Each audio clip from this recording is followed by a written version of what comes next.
जय हिंद दोस्तों, आज हम लोग पुनः उपस्थित हुए हैं अपने साइंस के सेशन को आगे बढ़ाने के लिए।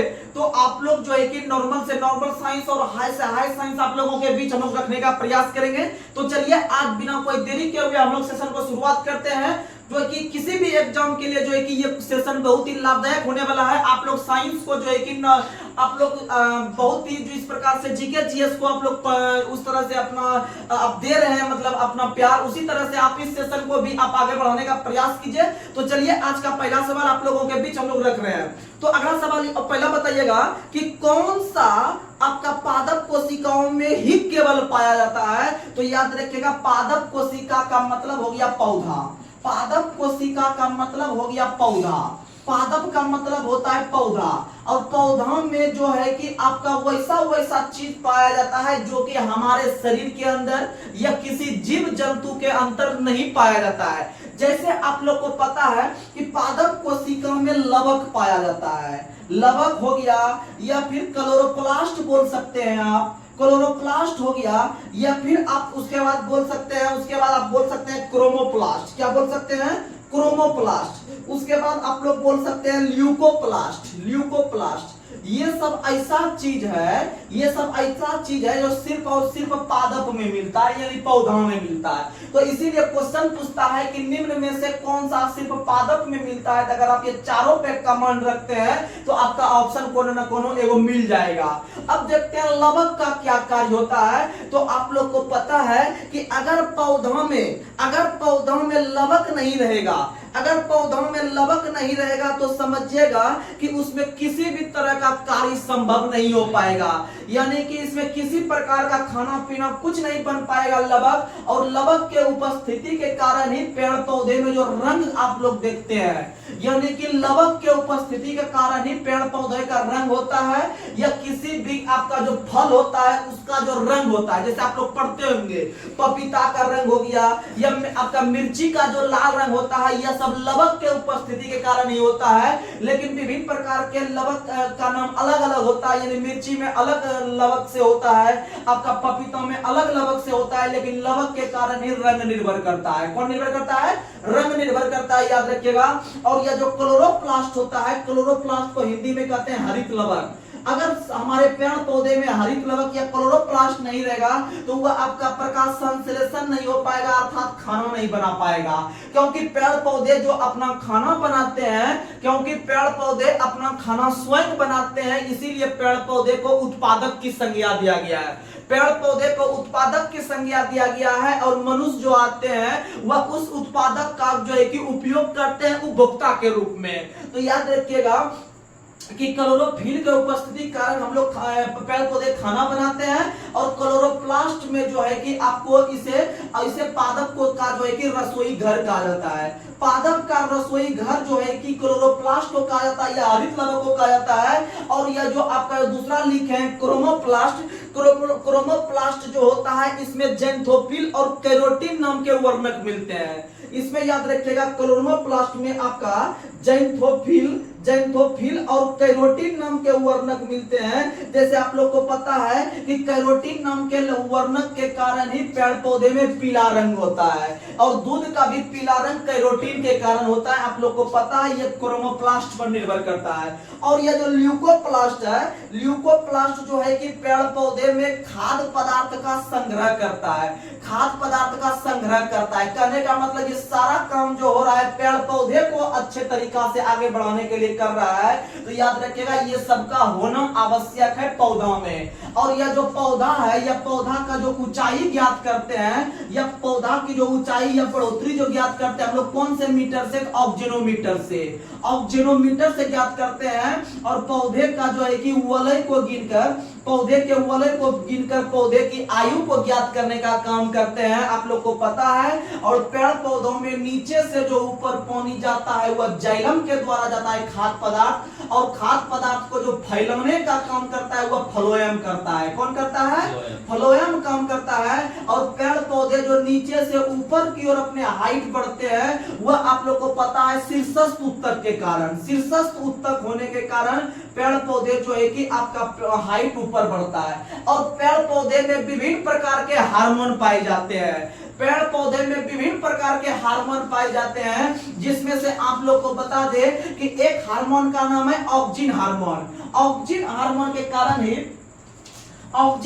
के कारण ही पेड़ पौधे के जो पत्ती होती है वह सूर्य की ओर झुकी हुई होती है, और सूर्य की ओर झुकी हुई होगी पत्ती, तभी वहां पर जो है कि पत्ती ऐसे ऐसे लिखते हैं, पत्ती, हाँ पत्ती, पेड़ पौधे की पत्ती सूर्य की ओर जो झुकी हुई रहती है वह आपका ऑक्सिन हार्मोन की उपस्थिति के कारण ही होता है। अगर ऑक्सिन हार्मोन नहीं रहेगा तो सूर्य में प्रकाश संश्लेषण बोल सकते हैं कि संभव नहीं होगा, क्योंकि उसके तरफ नहीं घूर पाएगा, ये सब याद रखिएगा। उसके बाद एक होता है साइटोकाइनिन हार्मोन।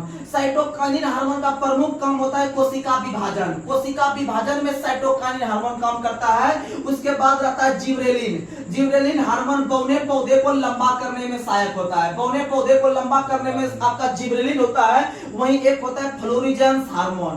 फ्लोरिजेंस हार्मोन जो होता है वह फूल खिलौने में सहायता होता है। फूल खिलौने में सहायता होता है, फौ से फूल, फौ से फ्लोरिजेंस। और बौने पौधे को लंबा करता है जिबरेलिन। साइटोकाइनिन कोशिका विभाजन, ऑक्सिन करता है सूर्य पत्ती की ओर झुका हुआ रहता है। उसके बाद आप लोग को बता देते हैं एक और हार्मोन होता है ट्राउमेटिन। ट्राउमेटिन हार्मोन का काम होता है जो है कि आपका पेड़ पौधे में हुए घाव को भरने में, पेड़ पौधे में हुए घाव को भरने में ट्राउमेटिन हार्मोन का प्रयोग करते हैं। और इसीलिए जो है कि आपका डॉक्टर के रूप में जब देखिएगा, जब ट्राउमेटिन हार्मोन घाव को भरने में सहायता कर रहा है, इसका मतलब एक प्रकार से ट्राउमेटिन हार्मोन जो है कि डॉक्टर के रूप में काम कर रहा है। इसीलिए डॉक्टर हार्मोन के रूप में हम लोग ट्राउमेटिन को जानते हैं। किसको जानते हैं? ट्राउमेटिन को जानते हैं। और आप लोग को बता दें, अगर हमारे शरीर में घाव वगैरह हो जाता है तो घाव को भरने में विटामिन सी सहायता करता है। विटामिन सी सहायता करता है, या फिर लसिका सहायता करता है। लसिका सहायता करता है, याद रखिएगा, घाव को भरने में विटामिन सी। और विटामिन सी का सबसे उत्तम स्रोत बताते हैं आंवला होता है। और विटामिन सी हमारे मूत्र में भी मिलता है। और विटामिन सी आपका खाना बनाते समय नष्ट हो जाता है, आप लोग को पता है। और विटामिन सी का रासायनिक नाम है एस्कॉर्बिक एसिड। और विटामिन सी की कमी से अस्कर्वी रोग होता है। और आप लोग को पता है कि हमारे जो शरीर में घाव होता है उसका अगर अध्ययन करते हैं तो घाव का अध्ययन ट्रोमेटोलॉजी कहलाता है। घाव का अध्ययन ट्रोमेटोलॉजी कहलाता है। नाक का अध्ययन राइनोलॉजी कहलाता है। हड्डी और हड्डी का जोड़ का अध्ययन आपका ऑर्थोलॉजी कहलाता है। कान का अध्ययन ओडोलॉजी कहलाता है। नाक का अध्ययन राइनोलॉजी कहलाता है। यकृत का अध्ययन हेपेटोलॉजी कहलाता है। वृक्क का अध्ययन आपका नेफ्रोलॉजी कहलाता है। और तंत्रिका तंत्र का अध्ययन न्यूरोलॉजी कहलाता है। और जो है कि आपका ये मांस का अध्ययन मायोलॉजी कहलाता है। और आपका जो है कि क्या बता दिए, खून का अध्ययन आपका हेपेटोलॉजी, खून का अध्ययन हेपेटोलॉजी कहलाता है, आप लोग याद रखिएगा। और मस्तिष्क का अध्ययन फ्रेनोलॉजी कहलाता है, आप लोग को जो है कि याद रखना है। तो चलिए हम लोग आगे बढ़ते हैं। और एक और हार्मोन है एथिलीन हार्मोन। एथिलीन हार्मोन जो होता है, इसके द्वारा पेड़ पौधे में जो फल लगता है या फल को पकाने में सहायता करता है। एथिलीन हार्मोन प्राकृतिक रूप से पेड़ पौधे में फल को पकाने में सहायता करता है। और फल को कृत्रिम रूप से पकाने के लिए एसिटिलीन गैस का प्रयोग करते हैं। एसिटिलीन गैस का प्रयोग करते हैं। और एसिटिलीन गैस का जो हम लोग बनाते हैं, एसिटिलीन गैस जो बनाते हैं वह आपका पता है कि कैल्शियम कार्बाइड पर जल की प्रतिक्रिया करने से एसिटिलीन गैस हमको प्राप्त होता है। और आप लोग को पता है, बार बार बताते हैं, मीथेन गैस, याद रखिएगा, यह क्वेश्चन दोनों आता है। मीथेन गैस जो बनता है वह आपका एल्युमिनियम कार्बाइड पर जो है कि जल की प्रतिक्रिया करने से मीथेन गैस बनता है। कौन गैस बनता है? मीथेन गैस बनता है एल्युमिनियम कार्बाइड पर जल की प्रतिक्रिया करने से। चलिए हम लोग आगे बढ़ते हैं। अगला क्वेश्चन आप लोग को बताना है कि प्रोटीन की जानकारी प्रदान करने वाले डीएनए वाले भाग को क्या कहते हैं? जीन। क्या कहते हैं? जीन। यानी कि डीएनए के इकाई के रूप में जीन का प्रयोग करते हैं। और भारत के अंदर में डीएनए फिंगरप्रिंटिंग हैदराबाद में है। और आप लोग को बता देते हैं कि डीएनए में आपके डीएनए में 4 प्रकार के आपके क्षार रहते हैं। डीएनए में आपके 4 प्रकार के क्षार रहते हैं। आप लोग को पता है, गुआनिन जो है कि ग्वानिन हो गया, उसके बाद डुआनिन हो गया, यानी इस प्रकार का 4 आपका क्षार होते हैं डीएनए में, याद रखिएगा 4 प्रकार का क्षार होता है, आप लोग याद रखिएगा। और डीएनए का फुल फॉर्म होता है डीऑक्सी राइबोन्यूक्लिक एसिड और आरएनए का फुल फॉर्म होता है राइबोन्यूक्लिक एसिड। आप लोग को पता है। और आप लोग को अगर बताते हैं कि डीएनए फिंगरप्रिंटिंग हैदराबाद में है, डीएनए फिंगरप्रिंटिंग हैदराबाद में है, और भारत के अंदर में पहला डीएनए बैंक का स्थापना लखनऊ में किया गया है। भारत के अंदर में पहला डीएनए बैंक का स्थापना लखनऊ में किया गया है, याद रखिएगा। अगला क्वेश्चन आप लोग को बताना है,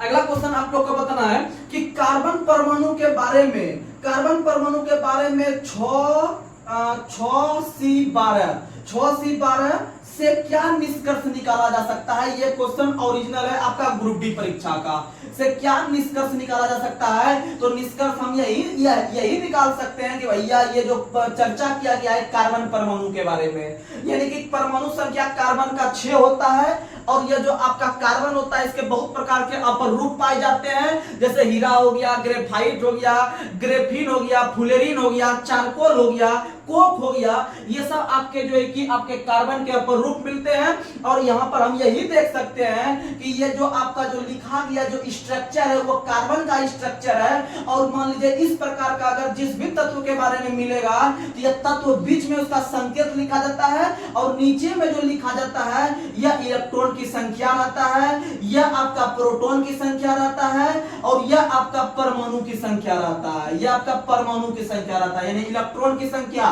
प्रोटॉन की संख्या और परमाणु संख्या तीनों जो होता है आपस में बराबर होता है, अर्थात ये नीचे वाला जो प्रदर्शित हो रहा है संख्या ये तीनों को प्रदर्शित कर रहा है। समझ में आ गया?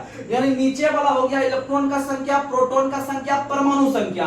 अब भैया तब ऊपर वाला क्या हुआ, तो ऊपर वाला देखिएगा ऊपर यानी माथा पे बैठा हुआ है, और नहीं बोलता आज मेरा माथा काम नहीं कर रहा है, इन्हें लगता है माथा पे कुछ भार ऐसा बैठा हुआ है, यानी कि ऊपर में परमाणु भार है, परमाणु भार है, परमाणु भार है, या इसी को बोल सकते हैं परमाणु द्रव्यमान भी बोलिएगा तो बोलचाल की भाषा में चल जाता है। यानी ऊपर में परमाणु भार हो गया, नीचे में आपका 3 चीज हो गया, देख लिए।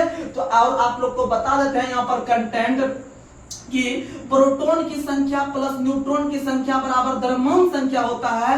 वहीं पर आपको अगर हम बताते हैं आपको एक और कंटेंट कि परमाणु संख्या बराबर जो होता है प्रोटॉन की संख्या, परमाणु संख्या बराबर होता है प्रोटॉन की संख्या और बराबर इलेक्ट्रॉन की संख्या, ये तीनों आपस में बराबर होता है। तो अब आप बता सकते हैं कि हमको प्रोटॉन का संख्या अगर प्राप्त होगा और द्रव्यमान संख्या अगर प्राप्त होगा, ये दोनों को अगर घटा देंगे तो हमको न्यूट्रॉन की संख्या मिल जाएगा। तो आपको पता है कि ये जो आपका द्रव्यमान संख्या ऊपर में है, इसका मतलब दोनों चीज जोड़ के यहाँ पर हमको ऊपर में दिया है। यानी आप बता सकते हैं कि प्रोटॉन प्लस न्यूट्रॉन बराबर आपको 12 दिया है, दिया कि नहीं दिया है, ये दोनों ऊपर में जोड़ के लिखा है। वहीं जो ये आपको नीचे वाला संख्या है, ये आपको इसका मान दिया है कि इसका मान दिया है, तो आप बताइएगा इसका मान दिया है। यानी प्रोटॉन का संख्या कितना हो गया आपका 6, कितना हो गया 6, यानी कि 6 प्लस न्यूट्रॉन बराबर 12, यानी कि न्यूट्रॉन बराबर 12 माइनस 6 बराबर 6, यानी न्यूट्रॉन की संख्या 6, न्यूट्रॉन की संख्या 6। यानी हम इससे यही निष्कर्ष निकाल सकते हैं कि आप जो पूछिए हम वो बता देंगे आपको।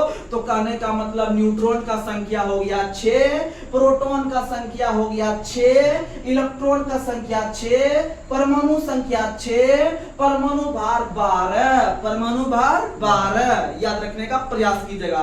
चलिए हम लोग आगे बढ़ते हैं। अगला क्वेश्चन, लैंगिक प्रजनन के दौरान, क्वेश्चन समझिएगा, लैंगिक प्रजनन के दौरान जब 2 अलग अलग जीवाणु कोशिका संयोजित होती है तो वो क्या चीज का निर्माण करती है, युग्मनज का निर्माण। किसका निर्माण, युग्मनज। आप लोग को पता होगा यहाँ पर एक शब्द हमको देखने के लिए मिला, लैंगिक जनन। लैंगिक जनन का मतलब आप यही समझिएगा कि लैंगिक का मतलब होता है 2 अलग अलग लिंग से जो मिलने से जो जाइगोट का निर्माण होता है उसी को लैंगिक जनन कहते हैं। समझ में आया? यानी जैसे आप मेल और फीमेल को अगर देखिएगा तो ये दोनों के जो मिलने से ये इनके मतलब कि पुरुष के आपका हो गया शुक्राणु और महिला का हो गया अंडाणु, और यह जब दोनों आपस में मिलेगा तो जाइगोट का निर्माण करेगा, जिसको हम लोग युग्मनज कहते हैं। क्या कहते हैं? युग्मनज कहते हैं, आप लोग को पता है। और इसको हम लोग कहते हैं कौन कैसा जनन? तो लैंगिक जनन। एक होता है अलैंगिक जनन, एक होता है लैंगिक जनन। तो क्वेश्चन जानते हैं क्या आता है कि जहां पर मेल और फीमेल दोनों मिलता है तो कैसा जनन होगा? तो लैंगिक जनन बताइएगा। और यही लैंगिक जनन सबसे अधिक बच्चे को जन्म देता है, यानी अपने पीढ़ी दर पीढ़ी को आगे बढ़ाने के लिए या उत्परिवर्तन में आगे पीढ़ी दर पीढ़ी बढ़ाने के लिए सबसे अधिक आपका लैंगिक जनन सहायक करता है। लैंगिक जनन सहायक करता है, आप लोग याद रखने का प्रयास कीजिएगा। और यह लैंगिक जनन दो अलग अलग लिंग के मिलने से ही आपका संभव हो पाता है। वहीं पर अगर हम बात करते हैं आपका मेल के अंतर्गत, तो इसमें से होता है आपका क्या? तो 22 प्लस वाई होता है, और इसमें होता है आपका 22 प्लस एक्स। यानी अगर देखिएगा ये जो हम मेल का बात कर रहे हैं, मेल के शुक्राणु का बात कर रहे हैं, यानी कि मेल के शुक्राणु में 22 प्लस एक्स अर्थात 23 हो गया, और यहाँ पर 22 प्लस एक्स अर्थात 23 हो गया। यानी इधर से भी 23 जाएगा, इधर से भी 23 जाएगा, यहाँ से जो मनुष्य का निर्माण होगा उसमें से 46 होगा कि नहीं होगा? यानी ये चीज आप याद रखने का प्रयास कीजिएगा। यानी दो क्वेश्चन अगर पूछेगा मनुष्य में गुणसूत्र की संख्या तो 46, लेकिन पूछेगा कि मनुष्य के शुक्राणु में या फिर मनुष्य के अंडाणु में, तो भैया 23। समझ में आया? और अगर मान लीजिए अगर लड़की का जन्म लेता है तो वह XX होता है, और पुरुष का लेता है तो वह XY होता है। समझ में आया? आगे बढ़ते हैं। अगला क्वेश्चन आप लोग को बताना है उस प्रक्रिया का नाम क्या है? उस प्रक्रिया का नाम क्या है जिसके द्वारा कोई धातु अपने आसपास की उपस्थिति, नमी या एसिड इत्यादि से प्रभावित होती है? तो सुनिएगा, कहने का मतलब क्या है? तो कहने का मतलब यह है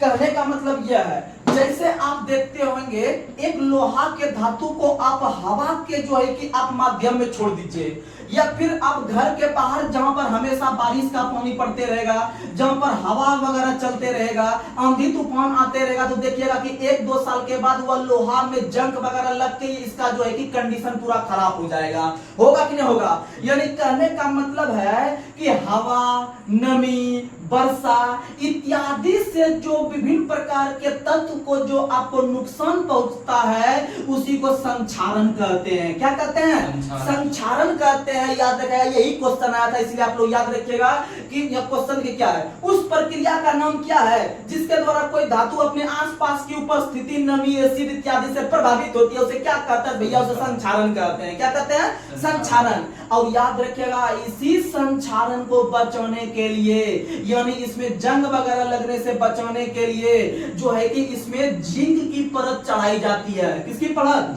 जिंक की परत चढ़ाई जाती है। जैसे आप लोग देखते होंगे रेलवे लाइन के बगल बगल में बड़ा बड़ा पेटी रहता है लोहा का, उस पे जो है कि जिंक का परत चढ़ाता है, तो वो भी आंधी, क्योंकि वो खुला वायुमंडल में रहता है, तो इसका मतलब उसको इस तरह का संक्षारण हो जाएगा उसमें, यानी उसमें जंग लग जाएगा, यानी उसका क्षरण हो जाएगा। यानी उसको जो है कि आपका जो है कि उसको आपका क्षरण से बचाने के लिए उस पे जिंक की परत चढ़ाई जाती है, और इस जिंक की परत चढ़ाए जाने की प्रक्रिया को जस्तीकरण कहते हैं या यशद लेपन कहते हैं। जस्तीकरण कहते हैं या यशद लेपन कहते हैं। और यह क्वेश्चन आपका बहुत बार एग्जाम में आया है। यशद लेपन कहते हैं, याद रखिएगा, या इसी को जस्तीकरण कहते हैं। तो डायरेक्ट क्वेश्चन एग्जाम में आता है कि विभिन्न प्रकार के धातु को आपका यशद लेपन करने की प्रक्रिया में कौन से धातु का प्रयोग होता है? जस्ता का। जस्ता की परत चढ़ाई जाती है, याद रखिएगा। और आप लोग को बता दें कि सोना का जो है कि संक्षारण नहीं होता है। सोना का संक्षारण नहीं होता है। आप सोना को कितने भी वायुमंडल में छोड़ दीजिए, वो जस का तस रहेगा, लेकिन चांदी पर इफेक्ट पड़ता है। चांदी पर इफेक्ट पड़ता है, याद रखिएगा। तो चलिए हम लोग आगे बढ़ते हैं। और आप लोगों को यह सब पता ही है कि लोहे में जो जंग लगता है उससे उसका भार बढ़ जाता है, उससे उसका भार बढ़ जाता है, और वह जो है एक प्रकार का ऑक्सीकरण अभिक्रिया है, क्योंकि उसमें ऑक्सीजन जाके अभिक्रिया कर लिया है। समझ में आ रहा है? आगे बढ़ते हैं। और यह जो जब यह लोहा में जब जंग लगेगा तो बहुत बार एग्जाम में आपका ग्रुप डी और एनटीपीसी के एग्जाम में पूछ सकता है क्वेश्चन टेक्नीशियन में कि भैया ये आपका जंग का सूत्र क्या होता है? तो आपको बता देते हैं, जंग का जो सूत्र होता है वह आपका क्या होता है? वह होता है Fe2O3 Fe2O3 इंटू XH2O यानी कि ये जल देखिएगा यहाँ पर अटैक कर रहा है अपने X परमाणु को लेकर और अटैक कर रहा है इस पर, समझ में आया कि नहीं आया? और ये जो सूत्र होता है ये लोहा का स्पेशली सूत्र नहीं होता है, लोहा के अयस्क का सूत्र है। क्योंकि आप लोग को पता होगा कि लोहा के विभिन्न प्रकार के अयस्क पाए जाते हैं, जैसे कि आपका हेमाटाइट हो गया, जैसे आपका मैग्नेटाइट हो गया, जैसे आपका लिमोनाइट हो गया, जैसे आपका जो है कि सीडेराइट हो गया। तो ये सब जो है वो लोहा का अयस्क है। लेकिन लोहा का सबसे मुख्य अयस्क जो होता है यही होता है, इसलिए इसी पे अटैक करके जो है कि जब लोहे को खत्म कर देगा। तो याद रखिएगा, आपको बताते हैं दो सूत्र याद रखिएगा, एक होता है हेमाटाइट और एक होता है मैग्नेटाइट। एक होता है हेमाटाइट, एक होता है मैग्नेटाइट। देखिएगा हेमाटाइट पूरा लिख देते हैं, हेमाटाइट मैग्नेटाइट ये पूरा लिख देते हैं। हेमाटाइट मैग्नेटाइट देखिएगा, हेमाटाइट मैग्नेटाइट में ये देखिएगा टाइट टाइट कॉमन मिल गया। हेमा और मैग्ने में देखिएगा मैग्ने 3 अक्षर का है और हेमा 2 अक्षर का है। यानी यहाँ पर जो पहला लोहा में यानी Fe का मतलब हो गया लोहा, लोहा में जो लगाएंगे 2 गो ना, वो 2 गो हमें सेट खिला देंगे। यानी ये जो सूत्र है वो हेमाटाइट का सूत्र है। किसका सूत्र है? हेमाटाइट का। वहीं पर अगर हम यहाँ पर दे देंगे Fe3O4 दे देंगे तो ये आप 3 को लीजिएगा तो ये 3 गो हम घुसा दीजिएगा, मैग्ने लगा दीजिएगा, समझ में आया? यानी हेमाटाइट और मैग्नेटाइट में आप लोग जो है कि अब कंफ्यूजन नहीं होगा आपको, समझ में आ गया? आगे बढ़ते हैं। अगला क्वेश्चन आप लोग को बताना है कौन सा धातु कक्ष तापमान पर द्रव अवस्था में पाई जाती है? पारा। कौन सा? पारा। पारा जो है वह एक प्रकार का धातु तत्व है जो कि आपका कक्ष तापमान पर द्रव अवस्था में पाया जाता है। और आप लोग को पता है कि पारा का जो संकेत होता है वह Hg होता है और पारा का जो परमाणु संख्या होता है वो कितना होता है? तो पारा का परमाणु संख्या 80 होता है। 80 से एक कम 79 जो होता है सोना का होता है। किसका होता है? सोना का। और 79 से एक कम 78 यानी कि जो होता है वह आपका किसका होता है? वह प्लेटिनम का होता है। किसका होता है? प्लेटिनम का होता है। और 74 जो होता है वह टंगस्टन का होता है। किसका होता है? टंगस्टन का होता है। आप लोग याद रखने का प्रयास कीजिएगा। चलिए आगे बढ़ते हैं। अगला क्वेश्चन और आप लोग को पता है कि जिस भी धातु में पारा अगर एक तत्व के रूप में मिश्रित हो रहा है तो वह अमलगम का निर्माण करेगा। किसका निर्माण करेगा? अमलगम का निर्माण करेगा। और पारा का मुख्य अयस्क का नाम क्या है? तो सिनेबार है। पारा का मुख्य अयस्क का नाम सिनेबार है। और जो है कि आपका सीसा का मुख्य अयस्क का नाम क्या है? तो गलेना है। सीसा का मुख्य अयस्क का नाम गलेना है और पारा का मुख्य अयस्क का नाम आपका सिनेबार है। याद रखने का प्रयास कीजिएगा। आगे बढ़ते हैं। और आप लोग को पता ही है कि ऑर्गन के साथ कम दाब पर पारा को, ऑर्गन के साथ जो है कि कम दाब पर पारा को हम लोग जो है कि ये आपका लाइट वगैरह में यूज करते हैं, आप लोग को पता है। अगर हम बात करते हैं आपका अगला क्वेश्चन का, तो याद रखिएगा अगला क्वेश्चन अणु शब्द किसने दिया है? तो अणु शब्द दिया है डेमोक्रिट्स ने। अणु शब्द किसने दिया है?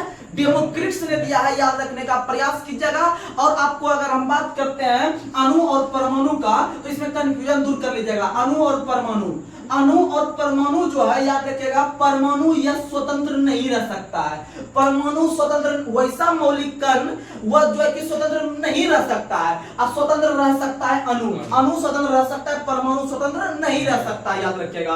आगे बढ़ते हैं। अगला क्वेश्चन, कौन सा तत्व मेंडलीव की आवर्त सारणी में एक निश्चित स्थान नहीं पा सका? तो वह हाइड्रोजन। हाइड्रोजन एक निश्चित स्थान नहीं पा सका, आप लोग को पता है। और हाइड्रोजन का परमाणु संख्या 1 होता है, यानी प्रोटॉन का संख्या 1 होता है और न्यूट्रॉन का संख्या 0 होता है। और द्रव्यमान संख्या इसीलिए 1 होगा, क्योंकि प्रोटॉन संख्या प्लस न्यूट्रॉन संख्या बराबर द्रव्यमान। तो भैया न्यूट्रॉन 0 है, प्रोटॉन 1 है, तो द्रव्यमान संख्या भी 1 के बराबर होगा। इसमें कोई डाउट नहीं होना चाहिए। और हाइड्रोजन का खोज कैवेंडिश ने किया है। और आप लोग को बता दें हाइड्रोजन बम का खोज एडवर्ड टेलर ने किया है। हाइड्रोजन बम का खोज एडवर्ड टेलर ने किया है। आप लोग याद रखने का प्रयास कीजिएगा। और आप लोग को बता देते हैं, आप लोगों को फिर से रिवीजन करवाते हैं, सुनिएगा।